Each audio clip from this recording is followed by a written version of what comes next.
Okay, so we can all agree that Jamie's the best part of this movie, right? I mean, I can't be the only one that thinks that.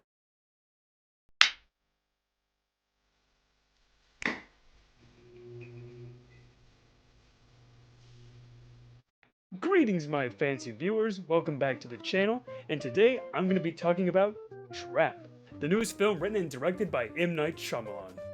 The film stars Josh Hartnett as Cooper. He's your average run-of-the-mill dad making his daughter happy by taking her to a concert of her favorite singer. But it turns out that Cooper's living a double life because he's actually the notorious serial killer, the Butcher. And the thing is, the cops know that the Butcher is here, and they've set a trap for him to take him down and finally catch him. So Cooper throughout this entire movie is playing a game of cat and mouse, trying to stay away from the police, but also making his daughter happy by staying close to her and making her have a good time at the concert. And as the film keeps on going, the tension keeps on rising as the police get closer and closer to catching Cooper. So clearly the most unique thing about this film is how it's focusing on the killer. It's not focusing on the police trying to catch the killer, it's focusing on the killer trying to get away from the police. And I love it when a film adds a unique twist to a certain genre, like the game of cat and mouse genre, which I do love. I love watching someone trying to get away and like the tension keeps on rising and rising as the film goes on by either the police getting a one-up on the killer or maybe the killer gets a one-up on the police by like disguising himself as an employee at the concert or maybe just stealing an ID badge or key cards. It's honestly, it reminds me of the Hitman video games weirdly because this character, the Butcher, is stealing costumes and gaining key cards and trying to stay away from the police. It's like the video game, honestly. Like, I kind of had that epiphany midway through this film. I'm like, man, this is really reminding me of Hitman. And weirdly enough, this is kind of the best Hitman film without the Hitman IP. And Josh Hartnett does a phenomenal job with his performance, especially with his facial expressions. I mean, every time the police get a one-up on him, you can tell immediately what he is thinking and what's going through his mind of, oh shit, I'm in trouble. What can I do? What do I have around me that can help me get away from the police? And just watching this character think and just always going like 2 steps ahead of the police. It's like a character study with this film of watching how this guy thinks. But also what Josh Hartnett pulls off is that he's very charismatic. Yes, he's a killer, but he's good with people. I mean, he's just a dad, that's super nice to his daughter. He's super nice to people around him. He's a respectful human being, but also you keep on thinking to yourself like, man, this guy's a killer. Like, this guy would just seem like a normal everyday person if he just, wasn't the Butcher. So Josh Hartnett's performance of just pulling this off of being like pretty much 2 characters at once of a charismatic dad and a killer is expertly pulled off by him.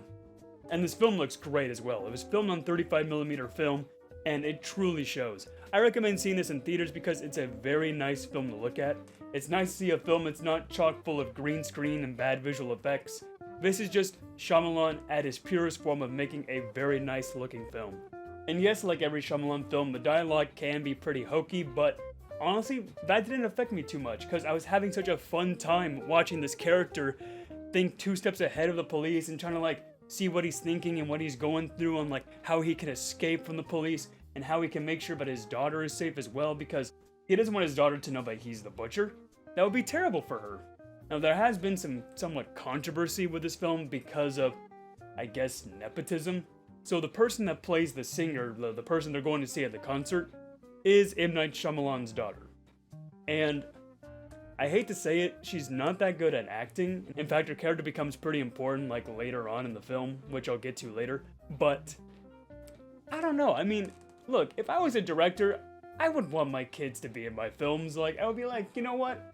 It's just something that, I would do. Like, I have no issue with nepotism like that. And in fact, this film has a message of, a father taking care of his daughter and a father wanting to be there for his daughter. So, M. Night Shyamalan, being there for his daughter and putting her in this movie, it matches the theme in my opinion. But let me talk about the third act for a minute because that's where the film kind of falls apart for me. Mainly because of what Cooper's character does. He just becomes stupid. Like, the first 2/3 of the film are super entertaining, but the third act, Cooper just keeps on making the dumbest decisions. Like, he was super smart and well calculated in the first 2/3, but in the final third of the film, he's just sloppy. He kept on doing all these stupid decisions that gets him closer and closer to being caught. And in fact, there are so many things that happen in the third act of the film where I was just going, bullshit, bullshit, bullshit. Like, I had pretty much a bullshit counter in my head of, there's no way that would happen in real life. There's no way that he could have gotten away with that. Like, there's a scene in the film, it's not really a spoiler, but he's confronting this character, and I won't say who, and the character goes, wait, before you kill me, would you like some pie? And he's like, yeah, I'll have some pie. And they just sit down and have pie. Like, that's the most Shyamalan thing I've ever seen in a Shyamalan film, so for his style it works, but also it's pretty silly. And like I said, the singer character does become more important in the story, and every time that she was involved in a plot point, the film is kind of losing me even a bit more and more and more.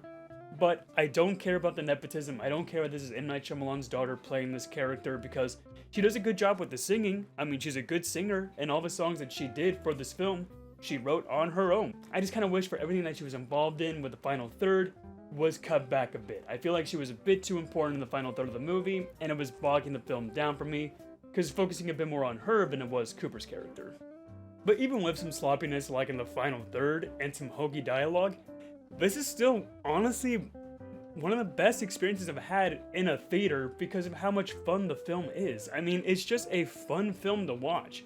There's not huge depths or morals in the film. It's nothing groundbreaking. It's not gonna win Best Picture, but damn it, the film's fun. It's a fun M. Night Shyamalan film. Similar to how, back in 2023 with Knock at the Cabin, I pretty much had the same complaints with that. The first 2/3, great. Final third, pretty sloppy, but in the end, still really liked it. And that's no different here. And honestly, the final third might break the film for some people, but for me, I was along for the ride. I had a fun time watching this, and honestly, I say you go out and see it too. I really, really enjoyed it. Which is why I will bestow upon Trap the gold top hat. Shyamalan, congratulations on another great film. I had a fun time watching this, and I cannot wait for your next film. Guys, if this is your first time here and you like what you've seen, be sure to subscribe for more content. And have you seen Trap? What did you think about it? Be sure to let me know in the comments down below. I hope you have a fantastic night, and as always, stay fancy.